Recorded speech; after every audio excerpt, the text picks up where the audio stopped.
Thank you for that, Dorothy. We are now going to be looking at the wonderful landscape between mainland Britain and Ireland. I don't really have a name for this. We've got the name between Denmark and Great Britain, Doggerland, but the land between Ireland and Great Britain before it was submerged, I haven't really found a name for it, but we'll call it the Irish Sea for the sake of argument.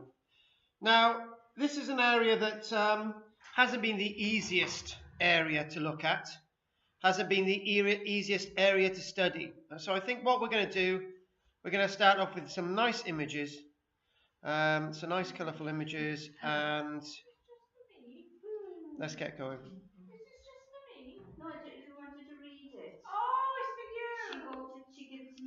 No, don't worry about me. You know, just carry on talking. It's all right. Don't worry. You know, don't worry about me. I'll just fine. Okay, there's a picture. Now this beast. Wow. This is a really impressive beast. This is known as the Irish elk. Basically the great deer. Now the Irish elk itself is no more, completely extinct. And as a beast, to demonstrate the point, it does it quite well. Ireland must have been still connected with mainland Britain at the time for 1,000 or 2 or maybe 3,000 years after the ice started to retreat and after the last ice age maxim had come to an end, which was 12,000 years ago. Geologists can't agree when Ireland became disconnected from mainland Britain. Some believe that Ireland became disconnected from mainland Britain 14,000 years ago. But that means that no great beast like this would have been able to get over to Ireland in the first place. In fact, 90% of all native trees wouldn't have been able to get to Ireland. 90% of all species that we now find in Ireland wouldn't have been able to get there if Ireland became an island 14,000 years ago. So therefore, the ice must have retreated, and there must have been a couple of thousand years, 3, maybe much more than that, where Ireland was part of mainland Britain. And when Ireland was part of mainland Britain, it would have been also part of the continental landmass of Europe. Britain didn't become disconnected from Europe until about 8,000 years ago. Now, the point is, for these to have been in Ireland, they must have got there by land.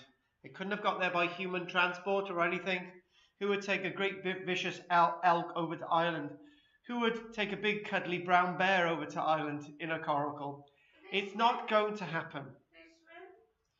Paddles, I think. Yeah, the thing is, let's not sort of ask about lots of the species wouldn't have been able to swim going over to Ireland. You can't imagine a huge, yeah, exactly. You can't imagine a huge mammoth getting over to Ireland, or a woolly rhinoceros, or any of these things, or a huge auroch, which would have weighed over a ton in weight. You know, all these beasts got over there, and it's the archaeology that tells us, not the geology, that Ireland was part of mainland Britain at one point. Did you say hairy rhinoceros? Hairy rhinoceros, yes. We mentioned that last week. I like this plan, yeah, because this tells us a lot, but it's not exactly very clear at all. Now, one thing that we can agree is that there would have been a land bridge here to Ireland, and there would have been a land bridge here from Wales to Ireland. Now, this next point I'm going to use is very important, and mathematically you need to get this into your head. So between 12,000 years ago and today, the water level in the Atlantic Ocean and most of the northern hemisphere has risen by 120 meters. 120 meters over the past 12,000 years. Most of that water level had settled about 6,000 years. So it's been about that level, give or take a few meters, for the past 6,000 years. So 120 meters difference in height from 12,000 years ago and today. Now, between about 12,000 years ago and 10,000 years ago, the water probably rose just over 20 meters. Okay, and this is the mathematical point here. It says that the lowest depth that this area goes to, and the lowest depth that that area goes to, and probably the lowest depth that this area goes to here, is no more than 100 meters. So therefore, these land bridges would have existed for about 2,000 years before they were inundated by the sea. Okay, does that make sense? Yeah. So basically, 20 meters, the water rises, and it floods this land bridge. Okay? The next point is this. Just because these are the lowest or highest water levels today, it doesn't mean to say that these land bridges could have been more raised than 100 meters in depth as you get to the seafloor today. Is all that making sense? You getting this? Say that again. Oh, right. It could have been shallower. It could have been shallower. That makes sense. Yeah. Good. It could have been shallower. Now, an important point to be made here is that we start to see a wonderful landscape here of a submerged woodland and forest, or a place known as Bray. Bray Bay. And the interesting thing about Bray is that the timber being exposed by the sea are incredible. And these must be part of the great woodland and forest that stretched all the way from Ireland over to mainland Britain. And that's proof of it. And this was found in the 1890s. Now, yes, and we've got some down in Maris, and we've got some found in Borth, and we've got ones down on the south coast, and all these other things. Now, the point is that the reason why these woodlands and forests are being exposed is due to new occurrences, dredging, and gravel and sand extraction from this whole landscape. And what's happening with the sand and gravel extraction is it's taken all those really old landscapes away with them and taken away the evidence. So the really early surfaces are just being eroded away by modern extraction. That's fine. Nobody cares about the archaeology and history, except the archaeology and history is very important. Because of sand extraction in the Severn Estuary, coastal erosion has accelerated a great deal. We were just saying this in Lantuit Major today. The original quays and all the rest of it in Lantuit Major, which would have existed 2,000 years ago, they've all been eroded away. The coastline, Lantuit Major, has lost a good mile in the past 2,000 years. It's been eroded away. And now it's accelerating, because what's happening is all the gravels and the sands and muds are being trolled up and are being dredged up. Everything's being cleared, and the stuff that's being taken out and used in building and all the rest of it, that's all good. What's happening is ripping all the sands and gravels and the muds away from the cliff line, and all that's going into the Severn Estuary, and the sea is battering the coastline, and that's what's happening. So in other words, by seeing this archaeology being exposed, it's as a result of modern activity. And we're not learning from these different events in the past. These woodlands and forests have been there, nice, happily kept in the clays and the muds for thousands and thousands of years, and suddenly the dredging is having the effect of uncovering these timbers, getting rid of all the clays and the muds, and that makes all the cliff lines vulnerable. So this is the evidence of great climatic changes occurring down to human activity. This is the map that you've got there. Now, forget about the caption at the bottom.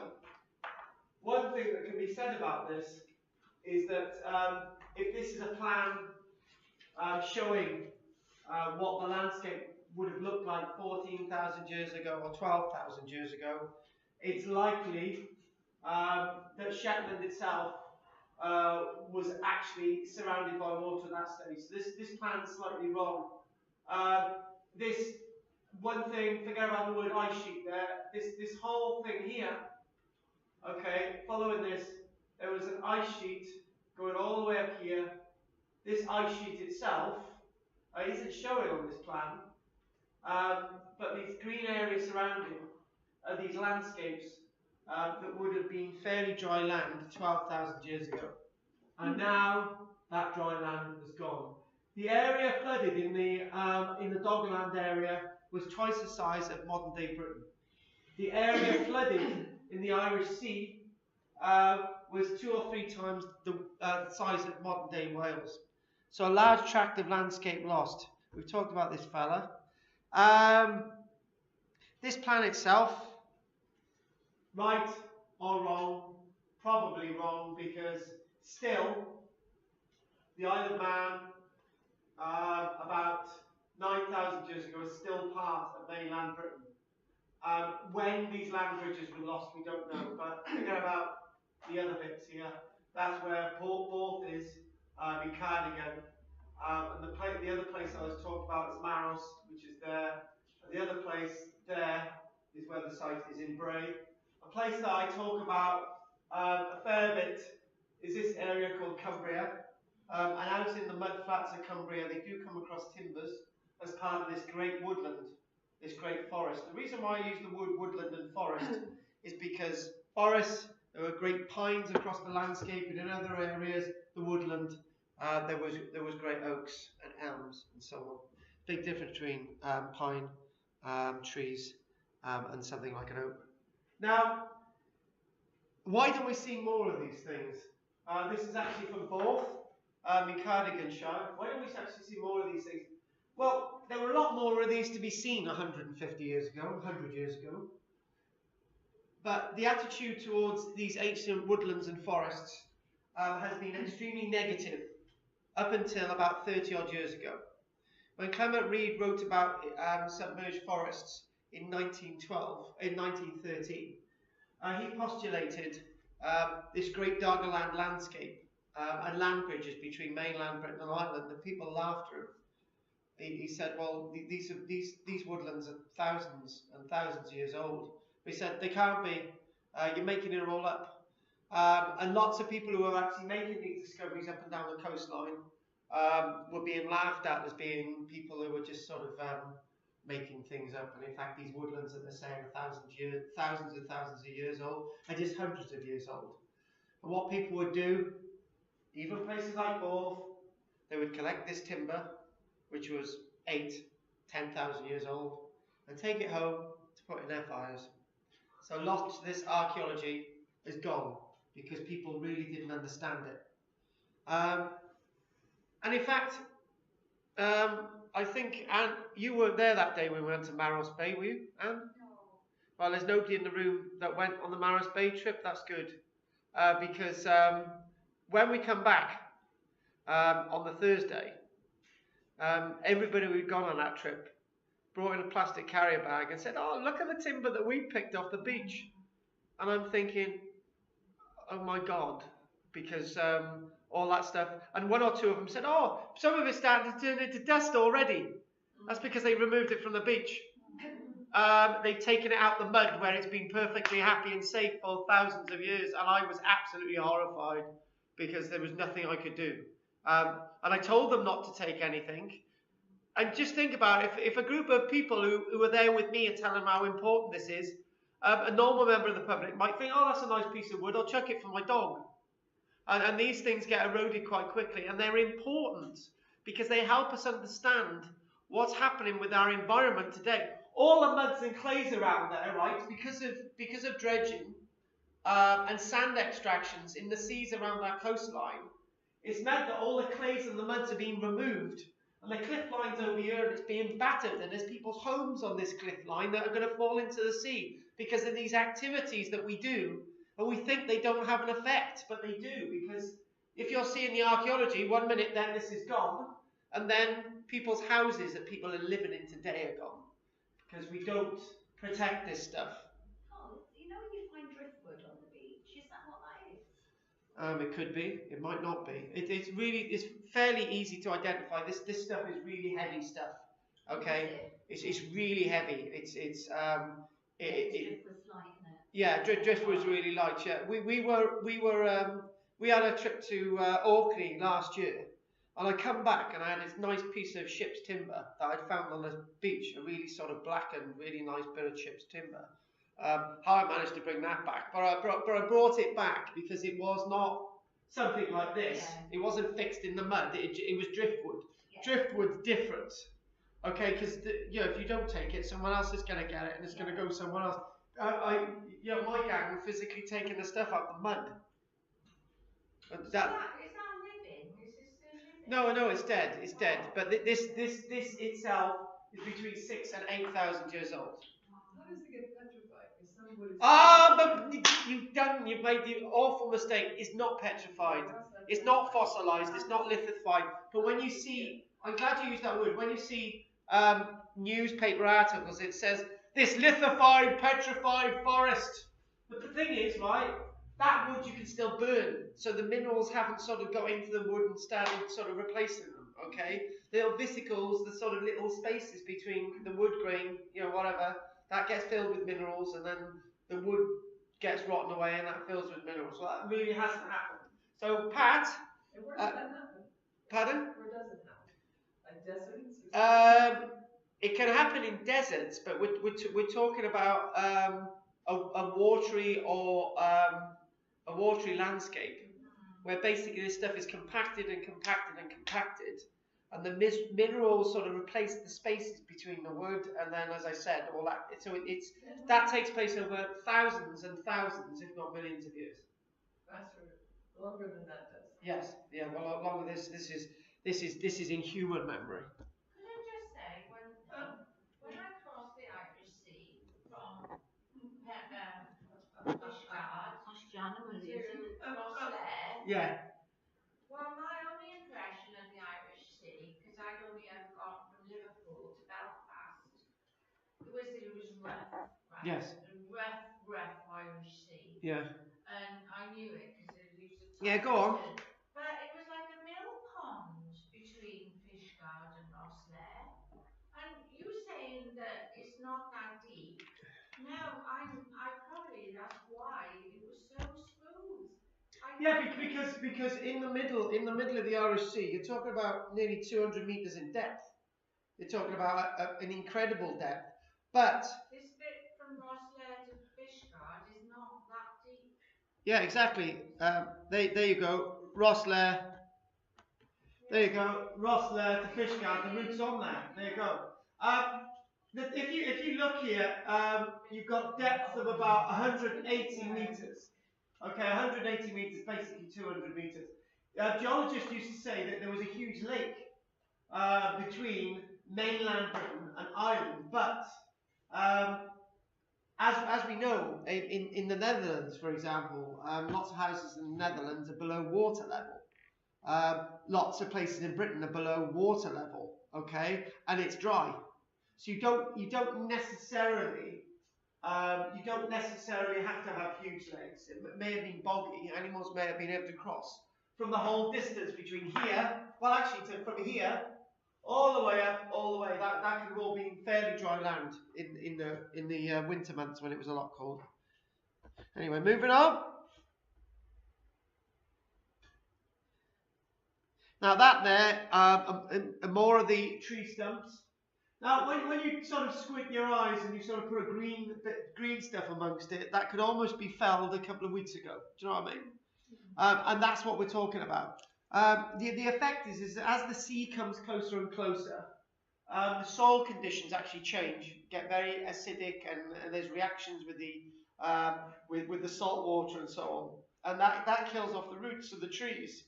And then all the peat and the bogs and the marshes and clays form around the tree roots. So by the time the sea actually gets here, the sea actually covers it with some mud. and actually compacts it, and it's all preserved there. So that's what's happening, with little bits sticking out.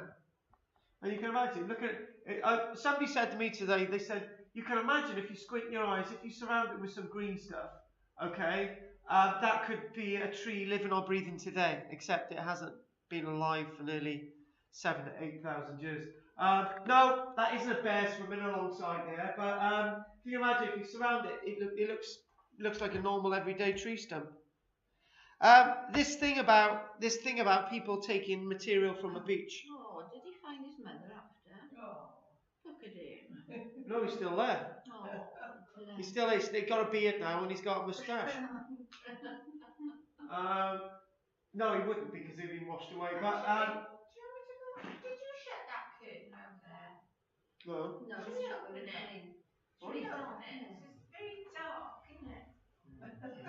It's supposed to be dark. I know, but it's really dark, isn't it? All right then. Can't see anything. Right, this is at Maris Bay, and one of the things with Maris Bay is that lots of the timbers are in a bad state of preservation because people have been taking them away.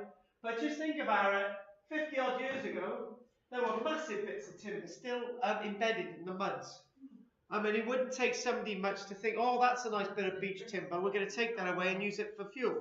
So it's people's understanding of the importance of all this, but that massive timber there is some of the timbers that would have existed at Maris about 50 odd years ago. Who is that little boy? Just in the... Well, it's just something, an image I've got. It's just Dave. That was a stream. Log. It's Dave. It's Dave. This is actually in Bray. Now, George, you would be mistaken for thinking that timber is a timber that's just a few years old. In fact, that timber itself is over 6,000 years old. And again, what's happened at Bray is because they widened the harbour and they built new harbour and all the rest of it. As you can imagine, you're hollowing out the harbour bottom, and all the muds and the clays are then going to react and try to naturally refill the harbour bottom. So that's all ripping material from around. And that's exactly what's happening here. So you can imagine that at one stage, the muds would have been about a metre higher, and now they're all gone. So this stuff is actually being shown and being eroded and exposed today. Yeah, it is a very strange coastline. This is I've been doing this article in detail, but this is Bray. This is some of the timbers at Bray. And if we go in there, now you see it. Those are all the timbers and stuff that used to happen at Bray. Okay, that's what you see all these big bits sticking out right after a big storm. Right, what you can see now is that very little left. But they are finding, as you go actually further into the sea, they're actually now starting to find that the woodland, the forest actually continue and continue endlessly. And this is what they're actually finding, doing some recording work there. This sort of shows it. You've got land bridge here, maybe this is all land, we don't know. This idea of a huge lake. The problem is with all these changes, it means, with all this extraction stuff, it means that we don't really know what the full picture is like. That's Easter. Is it? It's on his calendar. Or maybe, right? It's in Valentine's Day, February. That could be Christmas. Oh yeah. That could be Christmas. Be scared. I do remember that one. Yeah. But you didn't know it was me. No, I didn't know it was you, but I do remember it. I watched it. Because I remember thinking how frightening that bloke looked in the bed. Did you? What men go around like that? Actually, they wanted me to pull off looking like a woman. Yeah. And some people believed it. But anyway. I think she's saying, I'm sorry, we can't find your little red slippers. No, actually, I'm wearing my little red slippers. Right, anyway, so what I want us to do now is look at this one. Okay? Let's just see if this one comes up. Oh, this is a nice piece. Right, we're not. I'm gonna take the doodah off now, and I want to do this one. So if there's no more questions, we'll do that. Right, so let's just turn this off. There was somebody on last night on the news, and I thought it was a bloke. Right, let's move on. And it wasn't, was it, Anne? It wasn't, was Right. it? I don't think it was. Land bridges. Land bridges. When you say land bridges, you mean the land is joined together? Yes. Yes. We know that after the last ice ages, we've already said, that everything was connected together. You could probably walk from Northern Ireland all the way down to the farthest part of Italy. Not sure you could cross over to Sicily, but you could probably go all the way without getting your feet wet once. And that would have been about 12,000 years ago. Some say that the Irish Sea was a big freshwater lake between two huge land bridges. Others, like myself, say that it was all boggy marshland with millions and millions of great oaks and wonderful Scots pine crossing across it.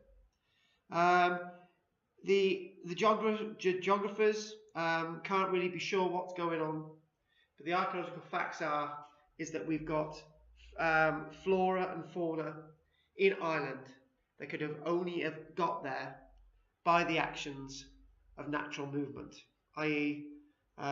If you've got a population of squirrels there, how the hell are they supposed to get there? They're not going to swim. That's the point. Forget about mooses swimming, right? The squirrel. Job done. So it's not the geologists that have been telling us this. It's the archaeologists, the zoologists, ecologists, even ancient language and folklore and mythology is helping us understand what was going on back then. And this is one story that I'm going to tell you now that I always tell on these moments and occasions, which I think everyone in this room will have heard from me 59 times except for Glenda.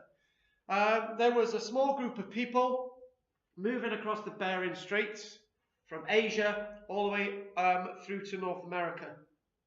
The Bering Straits now, sometimes there's ice packs there, but you wouldn't be able to swim across it, put it that way. And at one stage, you could cross from Asia to North America. We're talking about 16,000 years ago, when the land bridge was probably still intact. Maybe a bit before that, but that's a good time. And it's said that native peoples of the Apache tell this story that a long, long time ago, the ground itself was white and frozen. And our people walked and walked and walked. And one day, a popular little child in the family group came across this big piece of timber. And one part of the family stayed on one side of the tree trunk, and the other part of the family were on the American side. The child got very curious and started moving this tree stump. And then suddenly, a big crack appeared. And this part of the family on this side couldn't get to the other part of the family on the other side, and they all waved, and they all lived happily ever after. This group stayed in North America, and this group stayed in Asia. That's why you got Mongolian people at the same. And there's one point with all this, there's one point with all this, is that this story was told by Native Americans of the Apache in New Mexico, which was thousands of miles away from Alaska, because that story has been told for thousands and thousands and thousands of years. Now it's those little pieces of mythology, because the Apaches would never have seen white stuff and ice like that under their feet, because the story came from the north. The point being is that we don't need geology and geography to tell us what's going on. We can use all these different things to help us understand what's going on. It was once believed, up until very recently, that the woodpecker, the greater spotted woodpecker, And woodpeckers themselves never ever colonised Ireland. Any woodpeckers there today have been since introduced. Then, as somebody was researching an old Irish document, they come across the word snagbrake, which is the Irish term for woodpecker. Woodpeckers did in fact exist in Ireland, but they become extinct sometime in the medieval period. Some say at the time of the reign of Queen Elizabeth. Now this is important because there ain't any natural woodpeckers hanging around an island that haven't been introduced recently. Because they're not around doesn't mean to say that it didn't get there. And what is a creature that we're told never ever got to Ireland? Snakes. Bingo.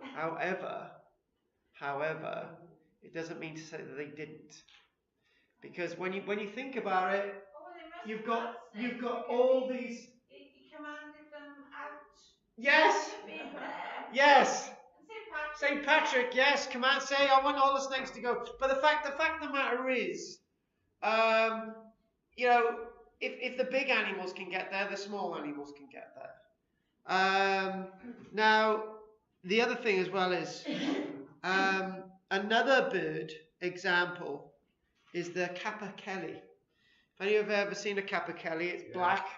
It looks a cross between a grouse, something with a bit of red on it. It's a very dark colour and makes a very strange noise. Eh? It's very large, more like a turkey. Yeah, it makes a very strange noise. Now, this is believed to have existed in Ireland. And people didn't believe it could have existed in Ireland until on archaeological sites they started finding its bones.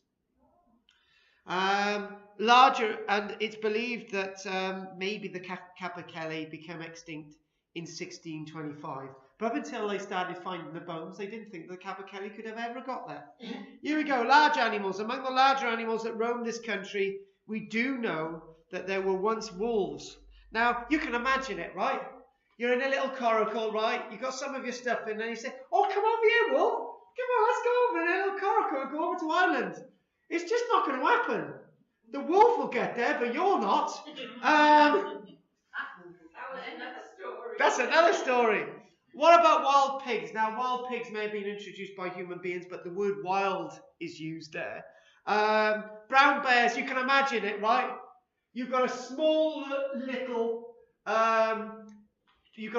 wood tree trunk, which is the size of that desk, right? You've got a nice little bit of an oar, and you say, come on, bear, sit in the front of this, and we're all over together to Ireland, right? Sadly, it's not going to happen, all right? And you start to think that, you know, these land bridges must have existed for quite a long length of time after the ice melted for all these animals to actually get over there. The Irish wolf itself must have got there somehow, even if you think that maybe the Irish wolf got over there when there were land bridges much earlier on, and like humans, there were humans over there and they lived in caves and all the rest of it. But let's just be realistic. These land bridges existed. So we don't know when wild pigs got to Ireland, but the wild pig became extinct in Ireland about 600 years ago. The bears themselves become extinct in Ireland. Some say in the medieval period, lots of people say in about the 500-600s. But wild bear actually managed to get there. Even if you go much, much further back, there's other animals that we know existed once in Ireland. We've mentioned them, the rhinoceros, we've mentioned the woolly mammoth, we've mentioned Kraswelski horses. Right, okay, just think about it, right? Okay, you've got all these horses going over to Ireland, they're swimming over there, yeah, great. Maybe they got over there the same way Shergar did. You know, cattle as well, huge aurochs. You know, we've said all this, but I've made my point. The giant Irish deer itself, known as the Megalosaurus, which is a very strange name for it. It sounds like a dinosaur, but yeah, they did exist. So this is a wonderful landscape, and so many animals and beasts managed to actually get over there. I think this next thing, I know we're mixing between what I'm putting across is how important archaeology is, because without understanding what's going on in the archaeology, you can't really move forward. Without understanding the past and learning from it, you're doomed to repeat its mistakes. And there's one thing that I've got here, and the damage being caused to the coastline and the archaeology at the same time together. Okay, put that together.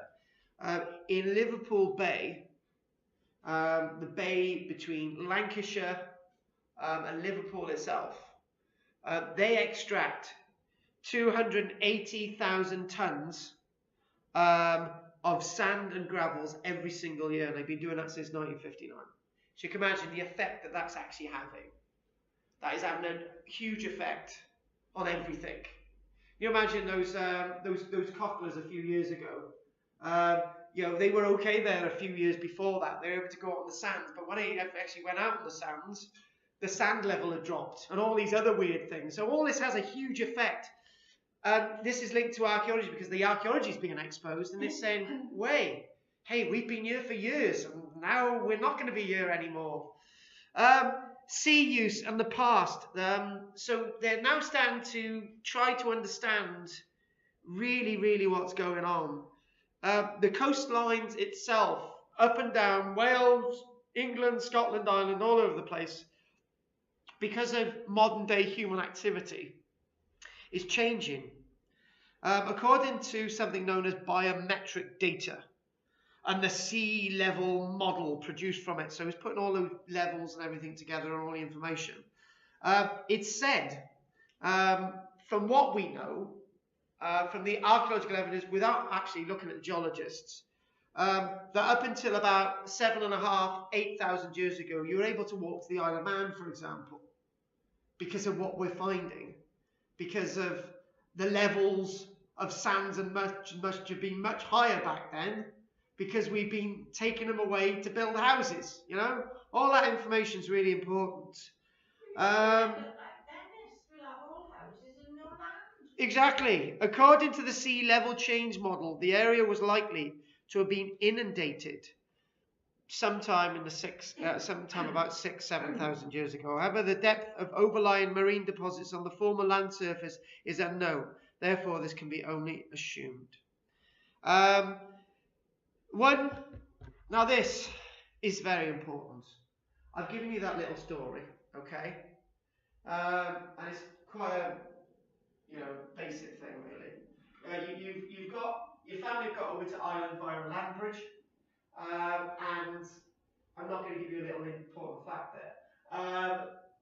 And people were likely to have stayed on the eastern coast of Ireland, not on the western coast, because the western coast, you look out and it's all black, horrible stuff. It goes on forever. We don't know what's out there. But if you live on the eastern coast, you're able to see over, because obviously the land was a lot more narrow there and all the rest of it. But obviously it's all eroded. But you're able to look over, and maybe the first people actually living in Ireland properly in set settlements, like the ones we've looked at, Starcar and Hoyk and all the rest of it, maybe 8,000 years ago, were lived on the eastern coast because they could see over. They could, I'm living over here, I'm your brother, I'm your sister. And we know about this because Ireland itself is trading axes, specific axes that can only be found in Ireland. As far away with places like Orkney, okay? Axes going all the way over to Orkney, You're talking about 800 miles across land or whatever, or maybe up to 1,000 along the coast to get to Orkney. So you've got axes and all the rest of it going all that way to Orkney. And they're linked. It's not trade, but it's trade. What I'm trying to say, it's their connection with the mainland. Okay? It's like sending a postcard back now and again. It's our link. Because, in fact, you're trading with yourself. Because the family over there is actually part of your family. So all it is, you're disconnected by a bit of water. And that's what's happening. And that's really, really important to think of it that way, rather than archaeologists struggling and saying, the Irish, They had these hand axes, they're trading all over the place, you know, all over Britain and all the rest of it. It's really strange, isn't it, and all the rest of it. I'm saying, no, it's not. They're just doing what they've always done. In fact, the only difference is they would have walked in the past from there to there. They're just having to go by water and they're just waving and all the rest of it. So that's really what's happening. And strangely enough, from my research, the Isle of Man was occupied after Ireland is being occupied and becomes an island, which is strange. But the Isle of Man was a great big mountain at that stage, like Flatholm, like Steepholm, like Denny Island and Lundy. There were big mountains in these estuaries and all the rest of it. And there's a certain type of axe which actually comes from Antrim, which is known as porcelainite. And porcelainite axes can be found in Scotland, England and Wales. It's traded. So this is, people are just keeping that connection again, which is very, very important.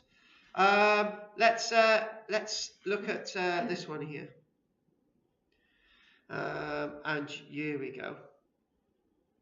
And this is really, really brief. The danger with Ireland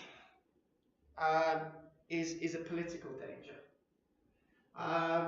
The Irish are quite proud of the fact that they're an island nation, okay? But they're not really an island nation. They have got very powerful links with Britain because they were part of Britain, okay? It's Brexit, but with the water, okay? That's the only difference. And the problem is, people researching what's going on in the Irish Sea, you can see would have been used politically in the past. You can imagine the British government is actually saying, actually, Ireland was part of Britain once, and it will always be part of Britain, so we're never going to give up Northern Ireland. You could see that if archaeologists are coming up and saying, oh, there actually all these land bridges, okay, really political. And the Irish Catholics turned around and said, actually, there could never have been all these trees under the Irish Sea, because, in fact, this planet's only been going 6,000 years. And by saying that these forests are 8,000 to 10,000 years old is an absolute nonsense. And that is the problem with this type of archaeology, and this is why it's not really been studied, because of political reasons. But it's important to actually see these links. And in fact, more closer to home, it may be that people have lived in Ireland for a lot longer than 12,000 years. Maybe they've been there from the very early times when Neolithic people got to Britain, 800,000 years ago, and so on, and so on. So, all of these things are very important, but hence why people haven't really studied the Irish Sea as much as they should have. Right, let's look at this. Well, you say we're part of Denmark next, or part of Poland? No, yeah, well, you can see that going that way. Now, people properly, and this is some nice information, and after this we'll have a break. During the height of the last glacial period, beyond 12,000 years ago, it's said in places, Northern Ireland in particular, the ice sheets themselves were closer to 2 miles thick above the land. Okay, 2 miles thick. Now, if people had got to Ireland before that stage, before all this ice took over and all the rest of it, we're talking about 100,000 years ago, any other evidence left on the land would be pulverized to dust. The cave evidence. Not many caves have been looked at in Ireland for this early evidence. So all we've got to go by is what happened 12,000 years ago. Now, things start to warm up, and people seem to be inhabiting places like Sweden 12,000 years ago, so why not occupying Ireland? All the flora and fauna is actually spreading across. We know that on the eastern coasts of Ireland itself, We know that people wanting to become a little bit settled, we see shellfish mounds of limpets and so on stacked up, which could have only been processed and eaten by our human ancestors. We actually start to find areas like that with the coastal shell fishing, evidence of acorns and permanent settlements. We do have evidence from 1 or 2 caves in Ireland, in County Clare, the Gwendolyn and Alice caves, about 12,500 years ago, before the ice melted, that people were actually living there before the ice melted. We got evidence of cut marks into bone made by stone tools. As the ice melted, naturally things changed. The hunter-gatherers going over to Ireland via the land bridges had to now stay in one place. They couldn't travel around as they did because they couldn't get back over to Britain. They had to live in set places. And this idea, looking back over to mainland Britain, is one of those moments when people were remembering the time that they were able to walk back and forth. But when all these changes occurred, we don't know. 2 points before we go on to our break. Approximately 10,000 years ago, we know that they were eating seafood, birds, wild boar, and hazelnuts. We know that they're eating red deer. We know that they're hunting with spears and arrows and microliths. Microliths are tiny little arrowheads that would be placed on the arrows for a bow and arrow as the bodkins. We know that they're eating nuts, fruit and berries from the archaeological evidence. Temporary structures with wooden frames covered by animal skins. And this last point before we have a break is this. A DNA study of the first humans into Ireland concluded that Ireland was first settled around 9,000 years ago permanently by people who had travelled by land and sea up the coast from Spain and France. And it makes good sense, doesn't it? Yeah. It makes perfect sense. And why does it make perfect sense? Well, no, what I'm saying is the movement. You set out in Spain, you head all the way up the French coastline, all the way up to Jersey. You go into that area of the English Channel, just walking across, head over towards Cornwall, go down to the Lizard, just head around, and that beautiful plain there in front of you with trees and animals, and you just keep going and you keep going. And you head to this this big landmass that eventually doesn't get flooded, and that's where your family stays. They believe that Irish people have got this direct link with France and Spain. We're going to take a very short break. Any questions? Well, I've got one. Go for it. There's a place in England, Meriden it's called, and they've been extracting sand and ballast for the last 50, 60 years. Yeah. Where? Meriden. It's the centre of England, apparently. That rings a bell. Why? Why is it ringing a bell? Don't know. It's outside Coventry, quite near Warwick. But they've been doing, I won't call it dredging, whatever they do, it's all in the land. Doing the same thing as they're doing. Meriden Quarry, Coventry or Warwickshire? Oh, I would say Coventry. Well, it is Warwickshire anyway, isn't it? Yeah. It's all Warwickshire. Yeah. I know my grandmother was, they thought she was Spanish. She looked Spanish. Yeah, it's on your, yeah. Yeah. Oh, right, yeah. Those, like, I just wonder why that particular area was, blue eyes. Yeah, it's Cretaceous. But I'll show you the image now. The Meriden Quarry. There you go. No, it's coming on now. Right, well, whilst we're waiting for that to come on, any questions, darlings? Are there snakes in New Zealand? Because I watched Border Security late last night, and they had a consignment of snakes that this man was stuffing them, like, he put wired through them all this time, and they said that there was no no snakes in Oh, New there are Zealand. snakes. That's I've why seen they. them on the In film. New Zealand? Yeah. Oh, yeah, no, that was Oh. Australia. Australia's got snakes. Yeah. Not much So to they do with. love these Well, three there's that no he had snake. Well, put a wire through like and set it all up. But the others were too soft. They put them in a jar of water or something. Oh, let's move along. There's the quarry there, the Meriden Quarry, Coventry.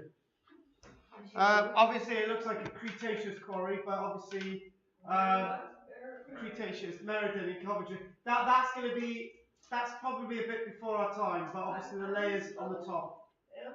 Well, they're still producing sand and gravel from it. Meriden, Meriden. are you having it? Are you still having tea? Yes, please. Alright. Here you go, darling. Which one can I knock off? What? Which one can I knock Oh, off? there's nothing wrong with a bit of knocking. No, the plugs. I'll knock them all off, yeah. Where's the Meriden? Coventry. I'll do you. I always have tea here because I need to. I've decided that all women should be exposed to my body. Well, That's rather selfish, Carl. Isn't it? most women have been exposed to George's body. Well, you In the hospital. you can have a choice. A table for you to lie on. Yeah. What we used to do with the girls and the girls after the body, we used to lie on the table and they would inspect you for us to do the next So thing. what we'll have to do What? is, we decided we didn't want to go to tomorrow. And you strip your lip down. Oh, really? So we, Why? Why? Curiosity. You know, I think just be like coming out I've to the never next done that, day. inspected anyone.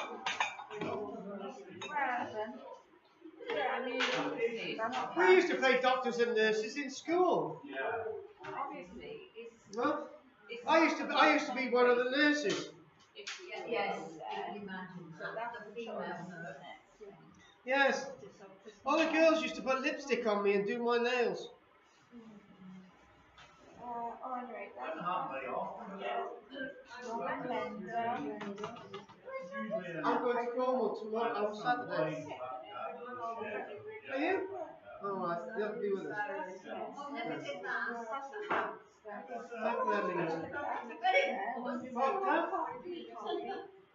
Ritual and religion in this period that we're doing. nothing ever happened, really. Is Robert there or is he gone? Right, and what you have, Robert? So Steve basically, coming. you lost the photograph. Yeah, but you said someone answered. I don't have it on answer. You didn't bring And it they said up this over. one is not being answered right now. No, it hasn't had a drink yet. Before next You'll day. never get. Oh, So great. you'll have And then they turned it off. tea, And I didn't turn it off. tea with what sugar? My pictures go up to the cloud. Oh, good, yeah. What sugar?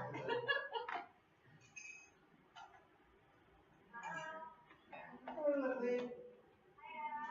You okay?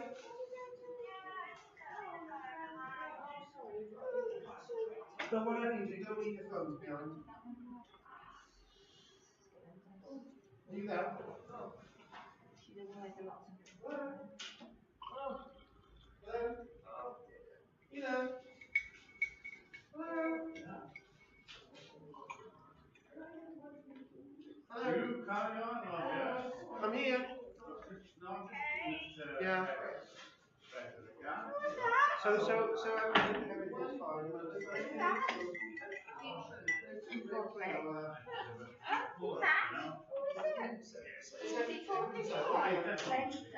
Don't use. So you're still going to be able to do this today. Or do you want a school thing?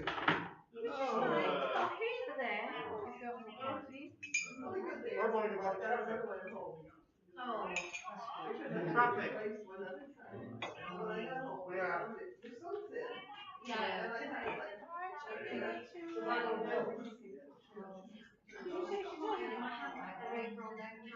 I know where my, and at night it goes upstairs with me, but it goes off upstairs. So, are you actually going with Roxy? Are you staying with her? Yeah, I'm very good. I like to eat Yeah. more. She's always right. Alright. This is George. So what time have you got to go in? I'll give you a call before that. This is mine. No, Alan doesn't use his a lot. No. Thank you. Either. Yeah, Alan doesn't use his very much. Because I'm going to give you a call before you go in if you want. This is Yeah. George, and I just put a note in your drawer. You need to share it. One notice in it. Yeah, my friend just found out. My friend's got cancer. Is that so? Oh my Yeah. God. Each week. Not Eileen. I checked it back to you. I don't know any of these things. You don't tell me. Yeah, and I read it down. Some quite like what's happened here. You have no Told doubt. me predict break me. You've had nothing at all. She's only 60. She's just turned 60 now. She's really No, I know. I just said upset me this week. No, the funeral. No, I haven't. Yeah. He's going to do something like Alright. What, next week? Or is he? Yeah, it's been too much. I hope we don't get like this at Christmas time. Yeah, well, he didn't show. Yeah, what is it, George? No. Oh, but just why is it in such one area? You've got to be at least That's a long time, isn't it? about 100 miles to the coast. It's almost as if they think all the parents got loads of money. He said it's crustaceous, isn't it? Crustaceous. So, Oh, you said that. we I mean, you do get sand and shale in, because Not, at one not time. millions of tons. yeah, well, they were right. 50 or 60 years is a long If they time. were right. Right, we're pulling. Yeah. What do you mean? So they lie about that. We were like, So, it's all good. Perhaps it was a mountain